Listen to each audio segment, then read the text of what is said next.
I am so saddened over this Las Vegas shooting. And I want to honor those who lost their lives as well as the other victims and the families. But first, let me tell you who those are that are not forgotten in this shooting. In the first 24 hours, no one gets more praise, no more mentions than first responders. You know, every time they do a news conference after these mass shootings, all we hear about is one public official, government official after another, coming up simply to praise all the first responders, or the FBI praising the local police, and then the police guy gets up and praises the FBI, then the governor praises the FBI, the local police, and the first responders, the firemen, the policemen, and he goes on and on and on. And let me tell you, I love and respect our first responders, but you know what? They're paid to do this, so they do their job. I get it, and they risk their lives, got it. But why do we have to hear so much of that? Enough already. Then, of course, you have your idiots. After that shooting, within hours, I was watching the tweets, and you had people saying things like, hey, it was a country music concert, so at least it was Trump supporters who got killed. I mean, I can't even, I have no words to even talk about that. And many others that were just horrible.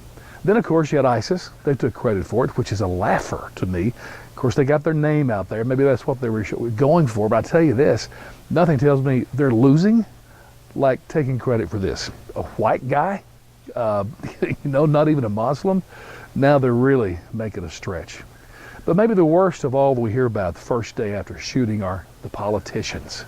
And, of course, gun control and all of the related legal issues that come up surrounding the guns. Hillary was the one that I think may be the angriest. Her comment was, hey, it's time to stand up to the NRA. I mean, she actually said that right after the shooting. I just wonder how many of the families that maybe didn't even know if their loved one was dead or not yet, if they're ready to stand up to the NRA.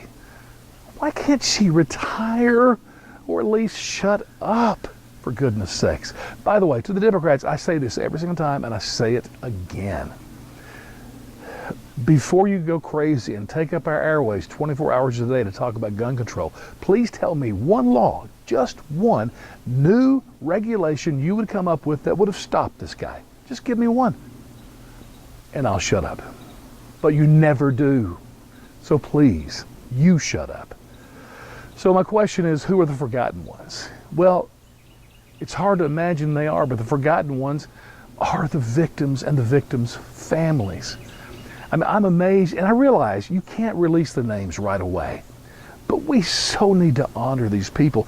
And we also need to come together as a country and say to the families, I mean, as one, we are truly brokenhearted over this.